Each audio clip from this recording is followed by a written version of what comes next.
All right, ladies and gentlemen, welcome to the channel. Thank you for joining me here to discuss about AEW Dynamite, August 23rd, 2023 review. Just want to give a shout out to Terry Funk. May he rest in peace. He has passed away today. One of the oldest and greatest hardcore legends in pro wrestling of all time. Unfortunately, he passed away today of an illness of some sort or just natural causes, I believe. I'm not 100% sure, but I found this out today through Matt87 Eagle. Thank you for that heads up, Matt, even though it's kind of depressing. But yes, he was a fantastic legend. And man, did he have some great matches with Mick Foley. I mean, he was pretty awesome. And WCW back in 1999, I remember his days in WCW. He actually was very interesting there. He was a commissioner role. He played a commissioner for a while until Kevin Nash took that over. And he wrestled all the way up into his mid-60s, and that's not very easy to do. Or at least wrestled till he was 60 almost. So he wrestled for a very long time, and he put his body through unbelievable amount of pain, just like Mick Foley did. Thankfully, Mick Foley just stopped doing it and didn't keep doing it longer than his last match, Mick Foley's last match, I believe, was in 2009-ish or so, around that time frame in TNA, and I don't think he wrestled for anyone from that point on. If he did, it probably was like one or two matches or something like that, but nothing too crazy. But anyway, getting back to Terry Funk, may he rest in peace. Hope he's in heaven, and condolences to his family as well for their loss. Let's get started with this review, guys. We had the Elite kick-starting the show with Kenny Omega and the Young Bucks against Bullet Club Gold and Juice Robinson. That had Juice Robinson and the Guns. But this match never actually took place. It was a no contest. It ended up being a complete and utter brawl. So nothing spectacular really happened here. FTR came down, got involved as they helped the Young Bucks fight off the Bullet Club Gold.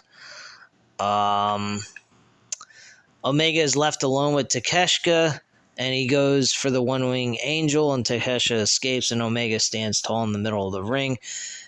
I honestly thought that we were going to see a Kenny Omega-Takeshita match one-on-one at All In. Now, with this being a six-man tag team match, which was announced last week, I pretty much believe we're going to see Takeshita and Kenny Omega at All Out, which I think kind of sucks, because I think that 80,000 plus crowd deserves to see a one-on-one match with Kenny Omega and Takeshita in it. They have a legitimate reason to go one-on-one with each other. But unfortunately, we're not getting that. We're getting a six-man tag team match, which isn't terrible. I would lean that towards more All Out than All In, but hey, it is what it is. Then we had MJF interview. Renee Paquette was interviewing the World Heavyweight Champion, who shares his thoughts on the AEW All In. He says that he is chubbed up and his trunks will be tight on Sunday. MJF says he likes the British fans and he'll buy them all a pint of beer if they cheer loud enough at the pay-per-view. He says the old him would BS and say he wasn't feeling pressure. Oh yeah, he also, on this, as a side note, he went ahead and told Renee Paquette that she said you would actually do that, and he goes, hell no, what are you kidding? I'd get Tony Khan to do it. He'd have Tony Khan make him pay 80,000 people for beer. A pint of beer. Sure. I don't think Tony Khan would do that.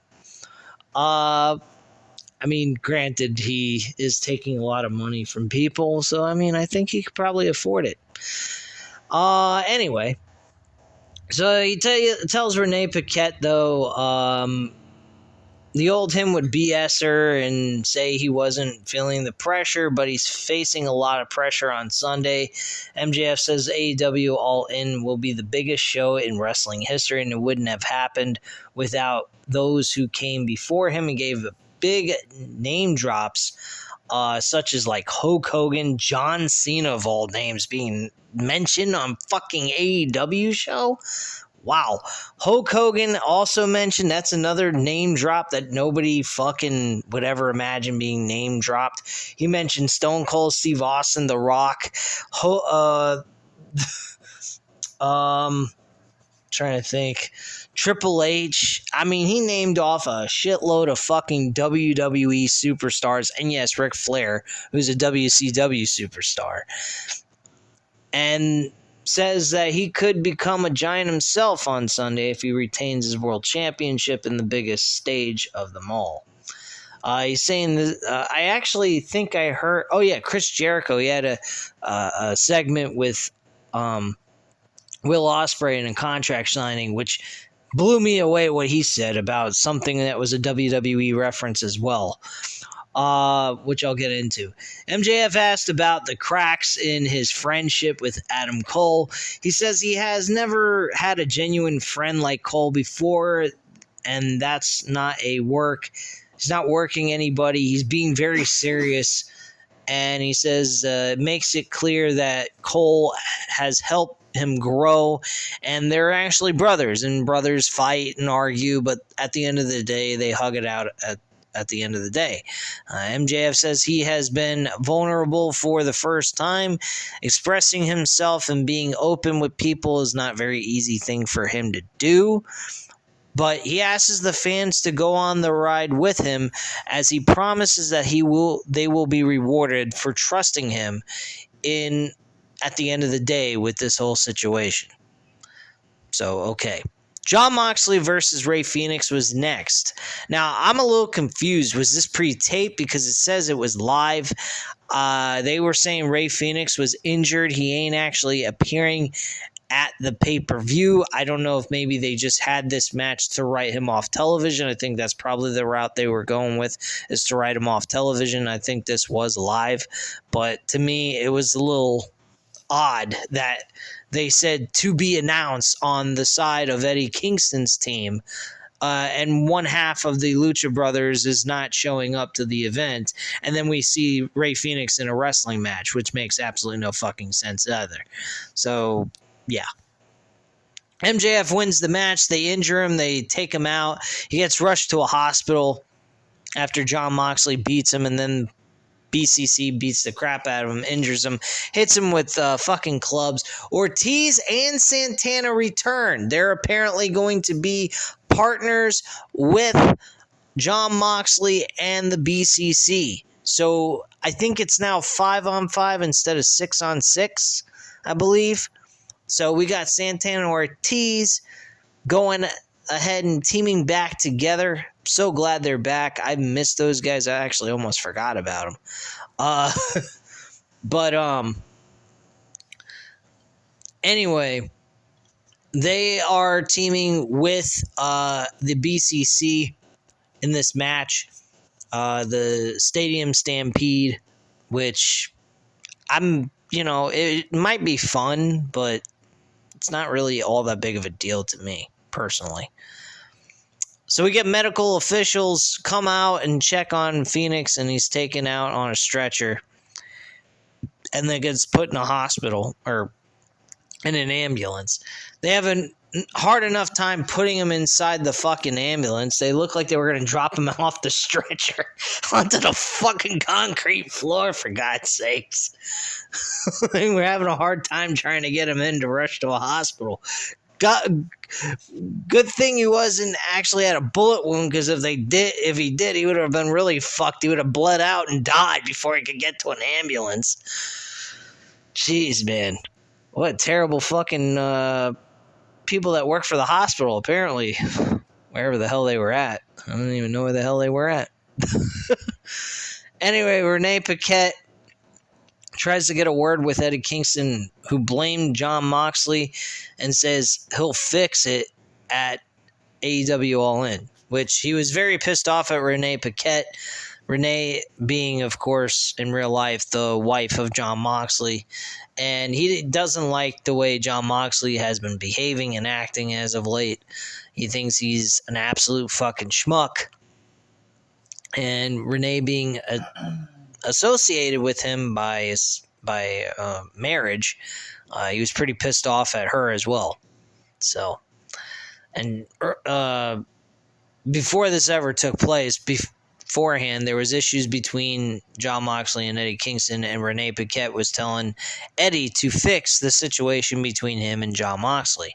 So now he's kind of reverting back to that. So I'm just explaining to you what he meant by fix it, quote unquote.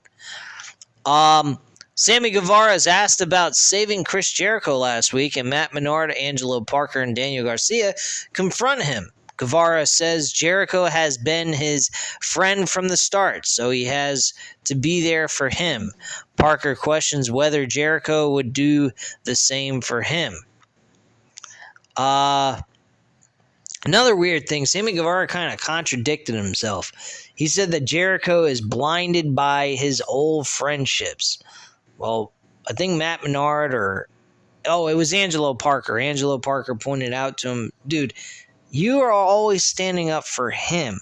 I think clearly the person that's having the issue here and following someone blindly because they're their friend is you, not Jericho. Jericho was only reason why he didn't join up with the Don Callis family is on account of the fact that he had some really fucked up fucked up painting of his head on a platter. So, yeah, kind of stupid. Made no sense and made Sammy Guevara look like a fucking idiot.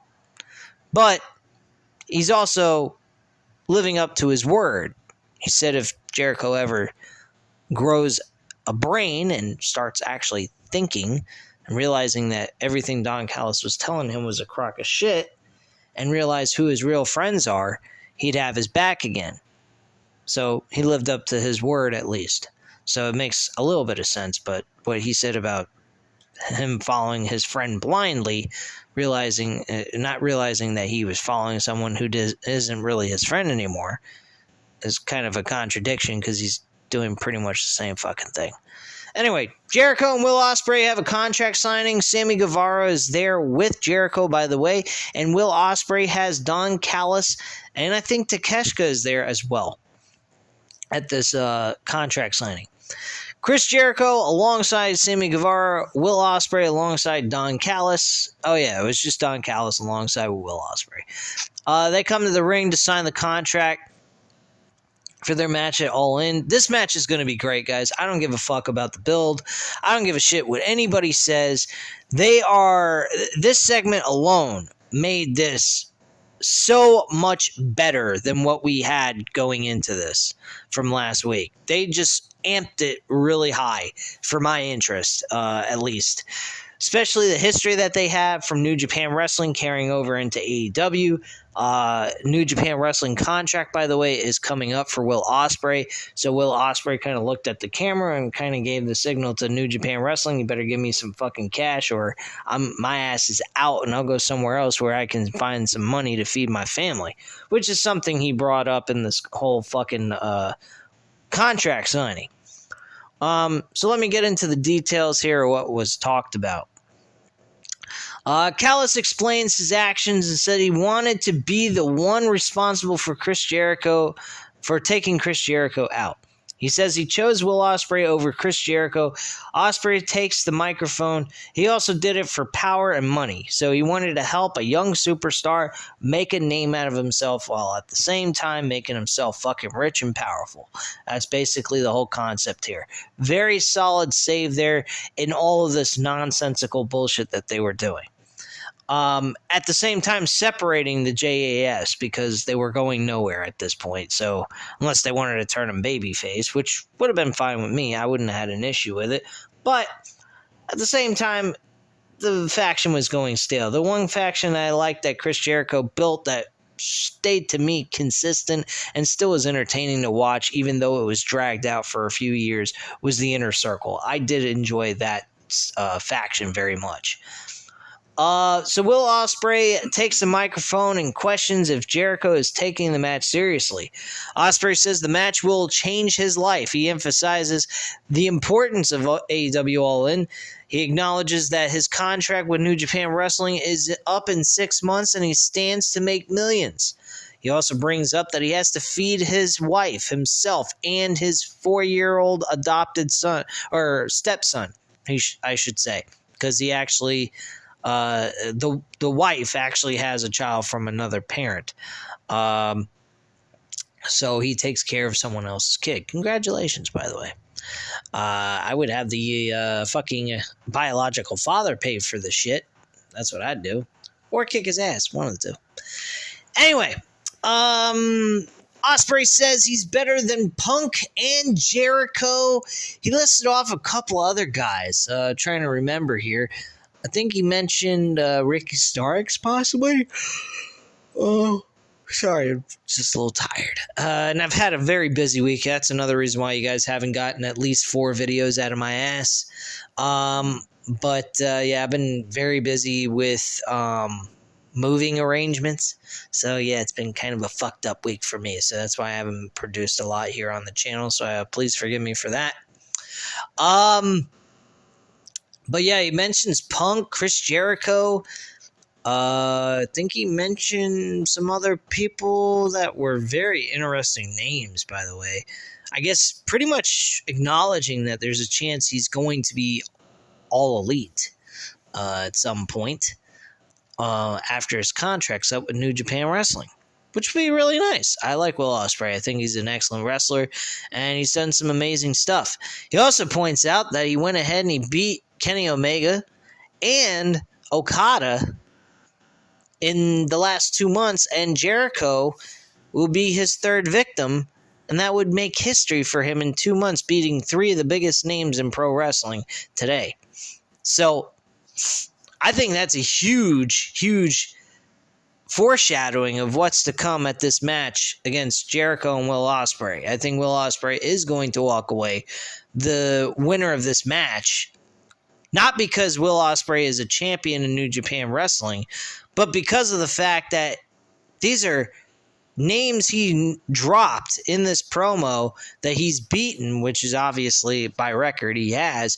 And by him beating Chris Jericho, I don't think anybody can go out and say they've beaten names like that in 2 months. 3 big names in 2 months. I don't think that's ever been done before. I might be wrong. If I'm wrong, please let me know in the comments down below. Anyway, Jericho says Ospreay wouldn't be at this point without him. He recalls how he told Ospreay to change his ring style to protect his body for long-term longevity, so that he would actually live the day to be able to even face Chris Jericho in a one-on-one match, which apparently he did, or he wouldn't be having this match. Jericho says that AEW All In is the one of the biggest shows of his career. It's actually bigger than even WrestleMania and bigger than any Tokyo Dome show for Wrestle Kingdom. That is a huge statement by Chris Jericho to say that this is bigger than WrestleMania? Bigger than WrestleMania. Well, I guess in his case, WrestleMania, he never really had any humongous moments. I mean, he's had some great matches, but nothing of the idea of a major moment in WrestleMania. He never really was the focal point of the WrestleMania main event. He was the champion going in while losing the 2 belts that he had at the time, the WCW World title and the WWF Championship, which actually was unified, calling it the Undisputed title, to ultimately drop it to Triple H at WrestleMania 18. So he didn't really have the spotlight shined on him. The spotlight was really more shined towards Triple H. He just happens to be the co-host of it, or the sidekick of this whole main event ordeal at WrestleMania. Other WrestleMania moments he's had, I mean, they're not been all that great. They've been pretty decent. his biggest moment of all time was his match at WrestleMania 19 against Shawn Michaels. I think that's one of his biggest moments of his entire career. His match against AJ Styles, I think that was WrestleMania 32. That was a good match, but, I mean, they had 3 other matches before that, or at least, actually, it was 2 matches before that. I mean, like, how the hell can you count that as a big moment when you've had 2 other matches before the major pay-per-view of its own? I mean, that's just fucking stupid. So yeah, I honestly could say that this is bigger than WrestleMania. Now, bigger than the Tokyo Dome, Wrestle Kingdom, I don't know about that. He had a special moment with Kenny Omega. That was huge. I mean, granted, I think he lost that match, but still, he was in a major, major event. That nobody ever thought he would ever leave WWE, and he actually went on his own and went into the independent scene, which nobody ever thought that would actually happen, but it did. And it was very successful and very enjoyable to watch. Anyway, Jericho continues to say that Will Ospreay will have to prove himself. Tensions rise, and the 2 stars have to be separated at that point once he brings up about how he's going to, that if it wasn't for him, he wouldn't be here. And then Will Ospreay slapped the microphone out of his mouth, out of his hand, and they were separated, and that was that. And they signed the contracts before this whole ordeal went down. Moving forward, we go to Adam Cole in an interview with Renee Paquette. They discuss his friendship with MJF and says he thinks the world of him professionally. He says MJF helped him find himself again. Cole explains that MJF helped him find himself and see who he really is again. He makes it clear that he needs to win. The cracks in his friendship with MJF come up. Cole storms off as he says he doesn't understand why people don't get that two people can be friends. Cole says there are no issues with him and Max, and he walks away. Now, I'm starting to get a funny suspicion that possibly Adam Cole might turn heel. I mean, that might be a crazy call for me to make. Generally, most people would say that MJF would be making the heel turn, which, by the way, at the end of the show, it kind of looked like that was going to happen, but he didn't. He put the ring back in his pocket and just hugged it out with Adam Cole. I mean, everybody's anticipating this ending of this friendship, which obviously it probably will happen at the All In pay-per-view. I'm still calling it. I think the Ring of Honor tag team title match is where they're going to turn on each other. One or the other is going to turn, and we're going to see one be a heel and one be a babyface going into the main event match for All In. That's just the way I see it, and I see that's the only option or way to do this so that it is a legitimate match and it's not just friends having a friendly competition or anything like that. We're having a legit bad blood type of matchup between these two. Anyway, next we had a Tornado tag team match with Darby Allin and Nick Wayne versus Swerve Strickland and AR Fox. Now, this was a complete fucking retarded thing. I don't even understand why they did this. Outside to give reason to get rid of AR Fox and put a bigger name star on the show. Which, by the way, then why did you even announce the fucking match in the first place to have a coffin match with Sting, Darby Allin against Swerve Strickland and AR Fox? You took a moment away from AR Fox completely to be able to headline a pay-per-view match with one of the biggest names in professional wrestling, with one of the youngest big stars, and he's alongside with Swerve Strickland, who's becoming... they're developing him and getting him more noticeable on television on a regular basis, and he's starting to become an intriguing character as well, and you're going to take him away from that because he lost a match, which should have never happened, and Nick Wayne is the one who pinned him for this ending of the match, which makes no fucking sense to me, outside of just bring Christian Cage into this so that he can be part of this fucking retarded match. Now, again, don't get me wrong, it does make logical sense that Christian Cage is teaming with Swerve Strickland because Darby Allin is challenging Luchasaurus for the TNT Championship, which again, Christian Cage still thinks he's the fucking TNT champion. He's carrying around the damn belt on his shoulder anyway, and he's not even the rightful holder of the fucking belt. So go figure that one out. Makes no fucking sense to me, but then again, Christian Cage's a fucking prick. Anyway. So Strickland says he is disappointed in Fox. He calls him a loser and says he blew this opportunity. The whole thing was a test, and that he can't trust Fox at AEW All In. So Prince Nana fires Fox from Mongol Embassy. Brian Cage attacks and takes him out. Nick Wayne and Sting make the save, and then all of a sudden we get Darby Allin and AR Fox showing respect to each other when before you had AR Fox come to your fucking friend's home, Nick Wayne's home, who's only an 18-year-old kid starting out his life, and you have him and Swerve Strickland beating the holy hell out of him in his own personal gym at his house and busting him wide open, practically making in real life that would be an assault and battery, and they would be arrested for that shit. And you got Allin showing respect to AR Fox after just, a couple of weeks?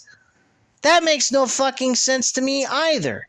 Who the fuck is writing this shit? Please tell me. This is fucking ridiculous. I do not understand. That, to me, was a total logic gap and a fucking slap in my face, truthfully. That pissed me the fuck off. But, I mean, think about it. The logic behind it. He goes into the guy's, Nick Wayne's house with Swerve Strickland, and they attack him and beat the holy hell out of him. Bust a glass piece of some glass material over his fucking skull, and he's bleeding like a stuffed pig. I mean, come on, man. Make some fucking sense. You gotta be kidding me with this bullshit. Anyway. Let's move forward here. So Allin asks Strickland who he has for AEW All In. Strickland laughs. Luchasaurus out alongside Christian Cage comes out. Cage addresses Nick Wayne and brings up his dad who passed away. He insults Wayne's father and calls his father a talentless hack, which I thought was a nice little smack in Nick Wayne's face, which I would find it very amusing to see Nick Wayne and Christian Cage go at it one-on-one. That'd be kind of an interesting match to see. And then Cage says if Wayne plays his cards right, Wayne will end up with him as his mentor. Okay. So Christian Cage is becoming everyone's daddy. Alrighty. FTR and the Young Bucks interview. FTR and the Young Bucks discussed their AEW World Tag Team Championship match at All In. Thank goodness this is still taking place over the ridiculous fucking situation that happened with Cash Wheeler during the weekend, I believe it was, or last week. He waved a gun at somebody as a way of intimidating them, I guess because they were pissing him off. And he just waved a gun in front of him, and then somebody called the cops and said he did something he shouldn't have been doing. I mean, I don't know why you would wave a gun at somebody. Why do you need to wave a gun at somebody? Just walk up to him and punch him in the fucking face. I mean, granted, you'll still deal with some legal issues, but at the same time, you won't have to worry about the accusations of a gun that shouldn't be there at the time. Just saying. Anyway, they talk about how the whole match is very important. Everybody's match is very important. We're all performing in front of a very large crowd. This is WrestleMania in the making, bigger than WrestleMania. Yada, yada, yada. I'm hearing from last night from JD from New York 206 and his colleague for TNT, the Tuesday Night Titans. show that he does on Tuesday nights now, talking about rumors and wrestling news and rumors that he does. Them talking about how AEW All In is their WrestleMania. Why? Because they're performing in front of 80,000 people? I mean, I don't particularly see it that way, but okay. I think Double or Nothing is really their WrestleMania, because at the end of the day, that was their very first show they ever did. It was based on one thing: go big or go home. And that's what they did. And that's what they do every single year. I mean, the concept of All In is actually unique and a great idea, but, whatever. But I don't particularly look at this as their WrestleMania. I see this as just a once-a-year type of thing. I think they should get rid of All Out. I don't think All Out should exist. It's unnecessary. It's just a rinse and repeat of the same matches. It's their version of, like, Backlash, really, if you think about it, when you talk about All In and All Out. But anyway, Dax emphasizes how much it means to their legacy. Matt Jackson gets heated and says the Young Bucks are the reason the FTR has a job here in this company. He says the Young Bucks will go down as the greatest team of all time, while FTR will be remembered as the team they named on their YouTube show. They continue to trade shots back and forth throughout the entire segment until the end. Video package highlights the AEW Women's World Championship match at All In. We get Ruby Soho going up against Sky Blue. Ruby Soho picks up the victory here. After the match, Soho says she has her eyes on the TBS champion. Chris Statlander, in a brief interview, Roderick Strong says that at the end of AEW All In, we'll find out who the real MJF is and who the real Adam Cole is. The Acclaim come out to the ring and call out the House of Black. The AEW World Trios champions come out and attack the Acclaim. Billy Gunn makes the save, so apparently he's not retired. That was all just a work, like I said last week. He grabs a microphone and calls walking out on the Acclaim and his career were the two hardest things he's ever had to do. And Gunn says when the House of Black attacked the Acclaim and destroyed his boots, they fired him up.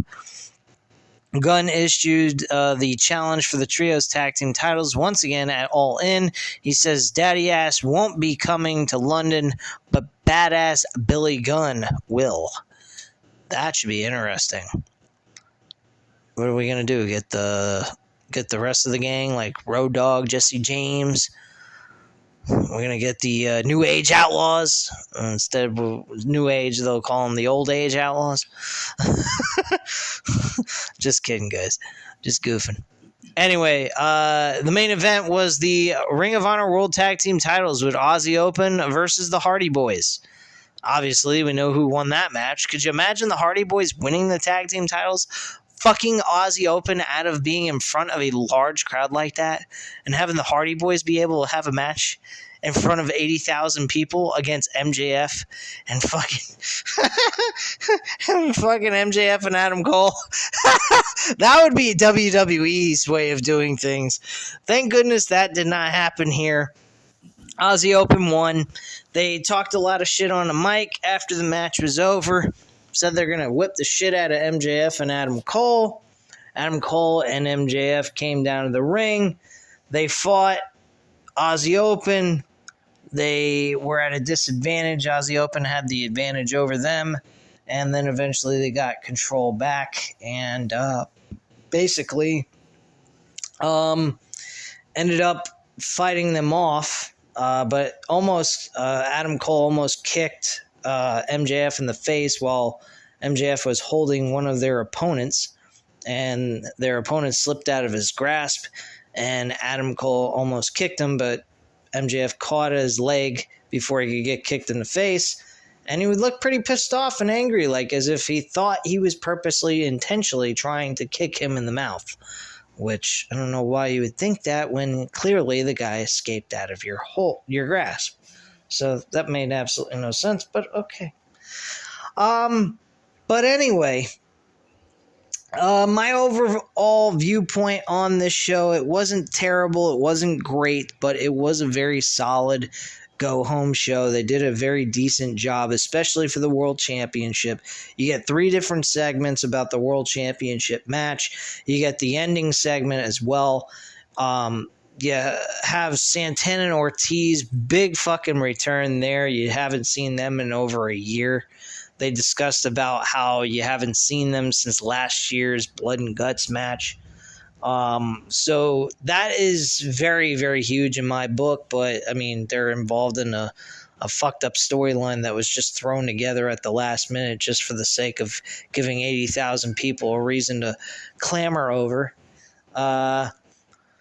But I'm somewhat excited for this pay-per-view. Granted, I'm not going to be watching this live. It starts at 1 o'clock p.m. I'm going to buy the pay-per-view, but I'm going to go ahead and watch it at normal time. Generally, when you watch an AEW pay-per-view, I'll probably start watching it at like 7 p.m. just so that I could get through the whole thing and get done within a reasonable time, like 11 o'clock, somewhere in that range. They only have like 9 matches, so it shouldn't be that long of a show to get through. It should be like 3 hours and 15 minutes, maybe, or 3 hours and 30 minutes, but nowhere near the kind of time frame that we've been generally used to at AEW's pay-per-view events. Hopefully, anyway. But anyway, guys, that's all I have to say at this time. You know what to do. Hit the like button if you liked the video. Hit the subscribe button if you're not already subscribed to the channel. And leave a comment down below, and I'll definitely get back to you on that. And I thank you guys very much for watching. Have a great night, guys. Bye.